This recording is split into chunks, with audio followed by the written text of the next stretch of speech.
Hello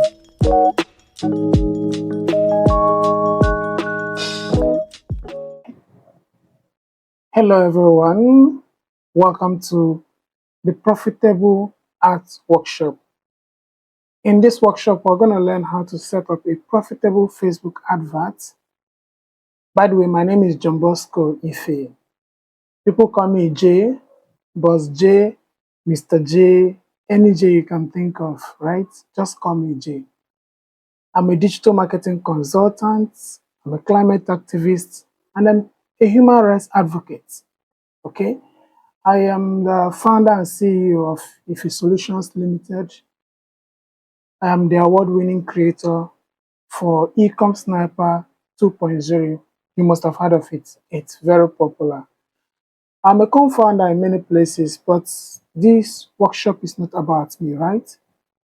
It's about how we can set up profitable Facebook adverts.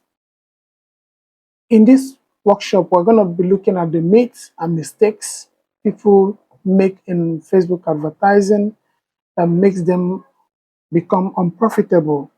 We're going to also be looking at the things you should do before you start that advert, the things you should do while starting the advert, and the very important things you should do even after setting up your advert. Are you ready? So at this point, I want you to remove every distraction, turn off your phone, put it in flight mode, or minimums, put it in a silent mode, okay? Remove everything. This is not time to watch some other videos or scroll through your social media.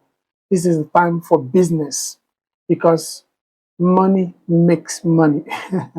So let's go. In the part one of the Profitable Ads Workshop, we're going to be dealing with the myths and mistakes. And in the other videos, we're going to be dealing with other things that you need to know. Straight up, Facebook ads can be challenging at times. And when it becomes very tough and unclear, some advertisers conclude that there is no other way. At this point, they make up some myth and by themselves just to make them feel better. They make up this myth, they make up more mistakes, and they conclude there is no more progress beyond here. They spread these rumors, and some people begin to believe it, but I don't want you to believe it, right? Let's move on. Myth number one or mistake number one. So I'm going to be writing the myth and mistakes together. So some people bid aggressively from day one. Yes, before we go into how to run Facebook adverts properly, profitably, I know some of you might already be, running your adverts already. You may not be very new to this, but something made you join this workshop. All right. So I want you to pay rapt attention because you might be finding out why your Facebook advertising has not been profitable. Okay. One of those things is bidding aggressively from day one. Facebook calculates your progress or the success of your adverts. It checks its metrics and looks at it and sees how to improve and optimize within a 7-day period. All right. So let's say you want to put $100 into your ad manager. You want to fund it and you want to spend $100 per day. It's not a good idea to start this advert for the first time and then fund $100. No. I know that's the amount you want to use. I know you are not scared, you're not trying to play safe, but no. When you pump in ads, when you pump in money into your adverts, Facebook starts the learning phase.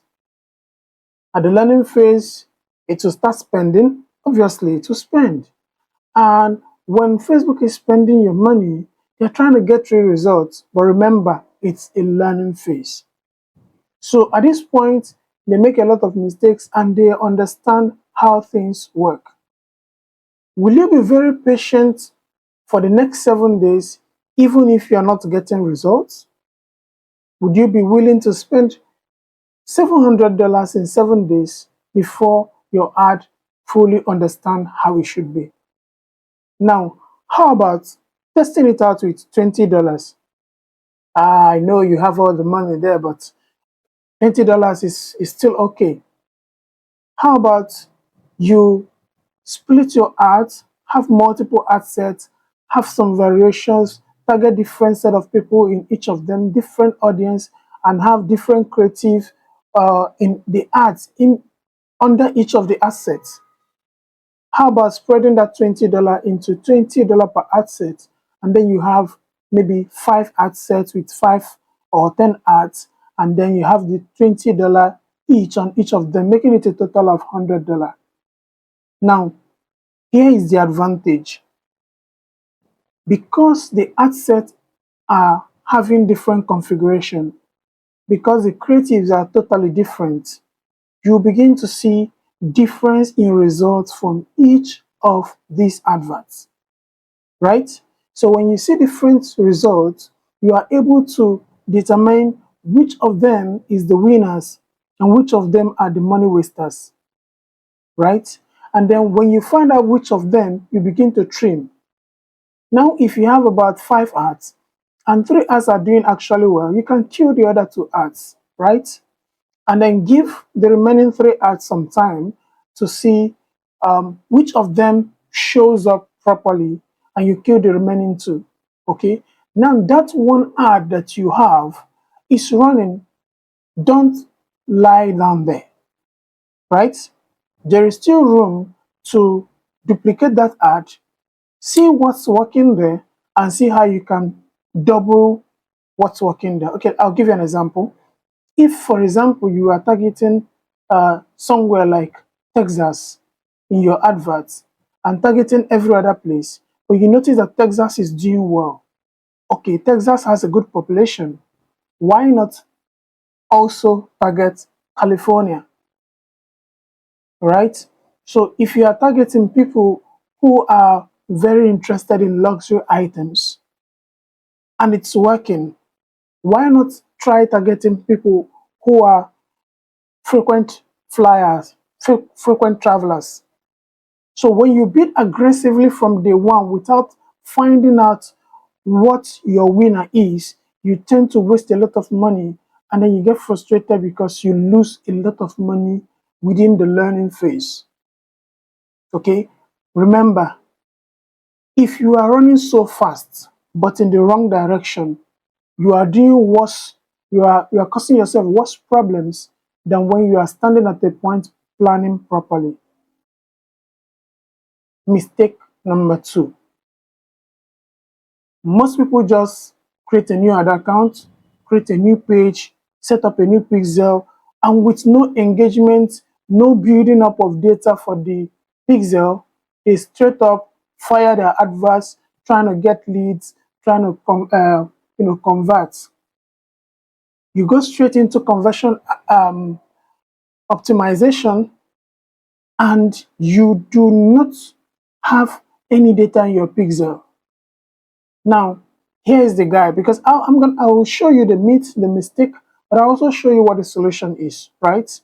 So when you have a new page, like Facebook wants to see it, Facebook sees it as a new business. You are new in town, okay? And you have a new pixel, which is your signposts, and because a pixel is like a tracker, it tracks people, it tries to identify people, right? So you have a new signpost, people are not used to seeing it.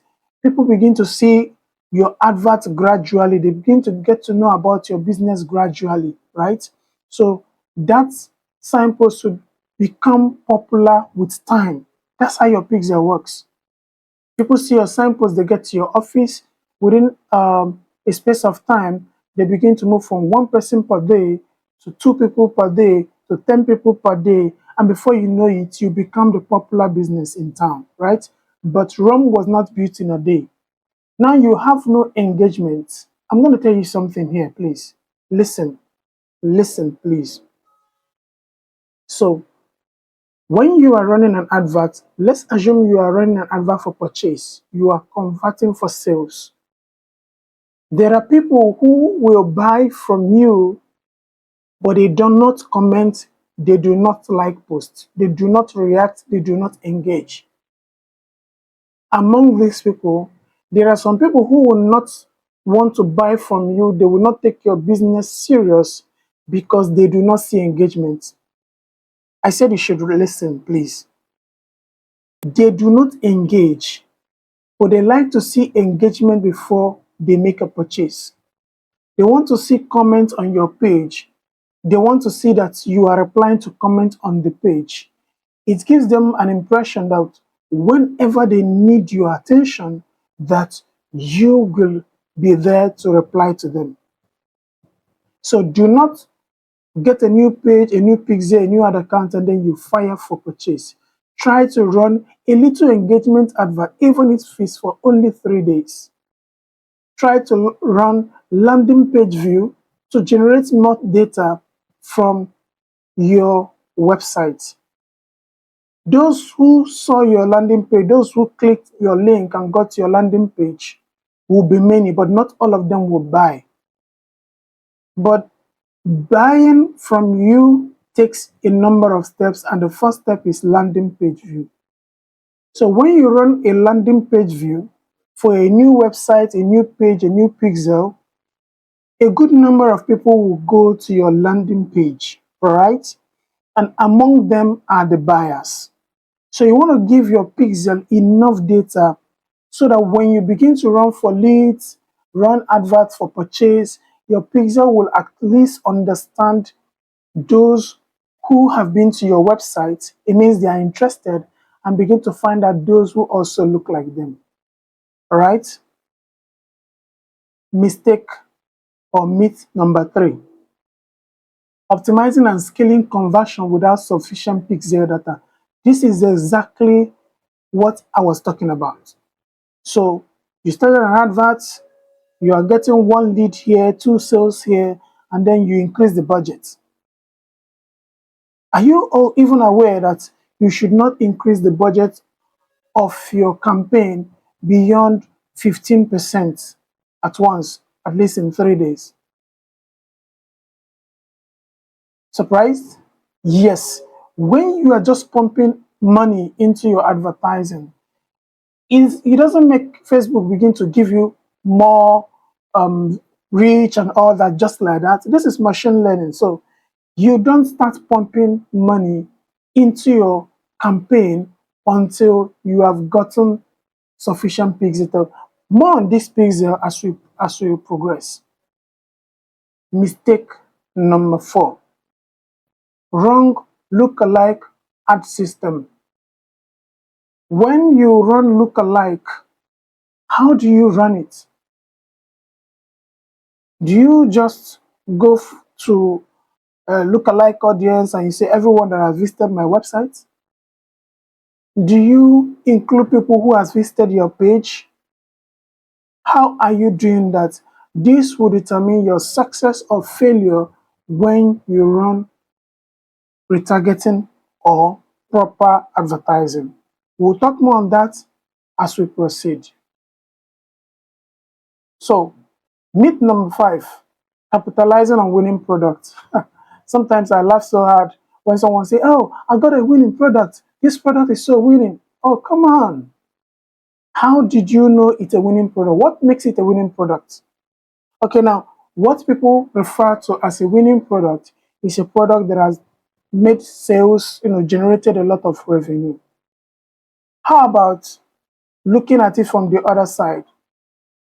Someone gave you a winning product, or you just discovered that this product is a winning product. It means that a lot of people have been selling it. It means that a lot of your buyers has been sold to, right? So when you capitalize on winning product, you know you have a lot of competitors out there, right? And not just that you have competitors out there, your buyers have options. This is mostly applicable to e-commerce guys, drop shippers, and what have you. You have competitors, your customers have options. So most winning products have sold out their wins before you start, but there's a way around it, right? So I found this winning product and it's so amazing. I'm so excited. I really want to sell it In fact, I believe in the future of this product. That's fine. But don't just go out there slapping the product on your Facebook ad and hoping to make $1 million overnight. You need to find a way to tweak it, make a little change, make it unique. Okay. So when we go to the part where we discuss products and offers, I will show you how to make a winning product be the best winning product. All right. So don't just capitalize on winning products and then slap your money there and then you say people are not buying. These people already have options because these products have been out there before you started. Myth and mistake number 6: ad reports, scheduling, and evergreen. When was the last time you looked into your ad manager, not to set up a new ad, not to stop an advert, but just to look at the reports, the analytics, the metrics? When was the last time you checked your click-through rate? When was the last time you checked your impression, your engagement? When was the last time? Or do you just look into it and ask yourself, how much am I spending? How much did it cost me? Do you also know that there is a way to look into your ad reports and see when people usually engage more with your adverts? And then at other times when people don't engage, you can tell Facebook to do not show your adverts at those times when people are most likely not to engage. Then you save money, and the money you save gets into running the adverts at those times you have determined that people are actually engaging with your adverts. Evergreen. Not every product is evergreen. Do you sell Christmas? Do you sell Christmas items, Christmas trees during Easter? Not every product can be sold every time. So one of the mistakes people do, they leave your advert to keep running. They expect miracles to keep pouring in because they believe this product is a very nice product. It's not always the case, especially if your product has something to do with trend or has something to do with season. Myth number 7. Does attention score or ad relevance matter? Of course it does. It matters because it determines how receptive people are to your ad, and Facebook can trend the ad or suppress it based on the attention score or ad relevance. Oh, I guess you don't really know what ad relevance is. Look, I'll explain. Let's say you are targeting a certain audience, certain interest, location, and what have you, demography, and then out of 10 of them, the advert only caught the attention of 3. The other people just swiped. And the 3 people that clicked on your ad, probably it's a video, right? And then this video they clicked on, only one of them watched this video for beyond 3 seconds.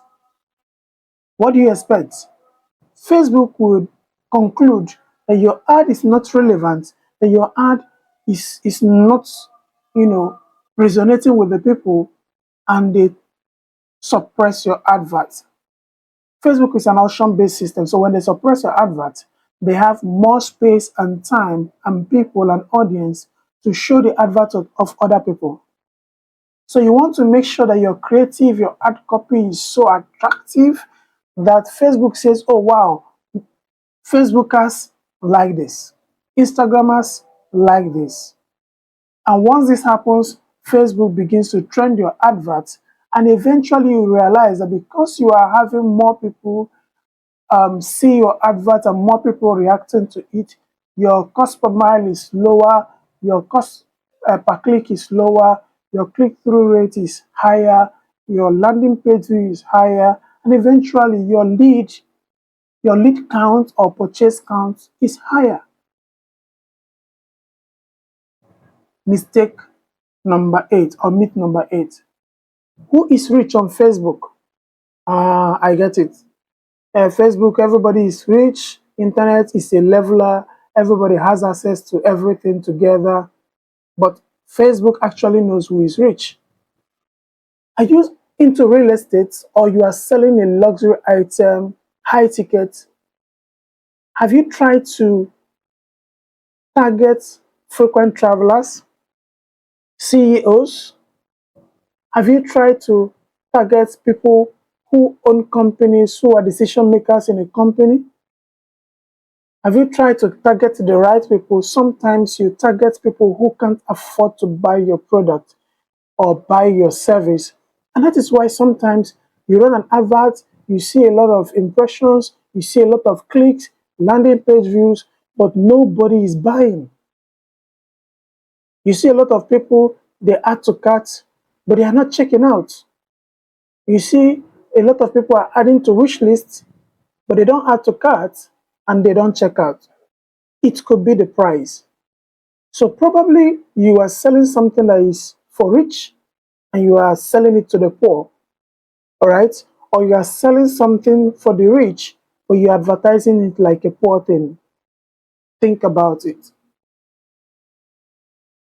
Myth and mistake number 9. The 1% look-alike visitors and engagers. You see, oftentimes people run look-alike audience adverts and they want to go to 3%, 5%, and more. No, no, no. I got to explain this. 1% means people who most likely look like the people you are advertising to. 2% means they look like them, but not really. 3% means they are in the same group, but not exactly. 4% means, oh, they are neighbors. 5% means they live in the same neighborhood. 6% means, oh, they live in the same country, something like that. Who do you really want to sell to? Is it the people who look exactly like the buyers because they are most likely to buy, or the people who don't really know what you're talking about? So when you run lookalike, try to get those who closely match the visitors and those people who have already engaged with your page or website. Facebook calls page business. It's a business. So you have to do what works. All right. The idea of business is to spend the least amount of money and make the most amount of money. Got that? So I want to thank you. Thank you so much. Because now that we have dealt with the myth and mistakes of Facebook advertising, we are going to delve into the real juice. The next video will be talking about what you should do before you fire that ad, before you launch the advert. What should you do? So I want to thank you for being here, for trusting me, and following on this journey. And I want to see you in the next video.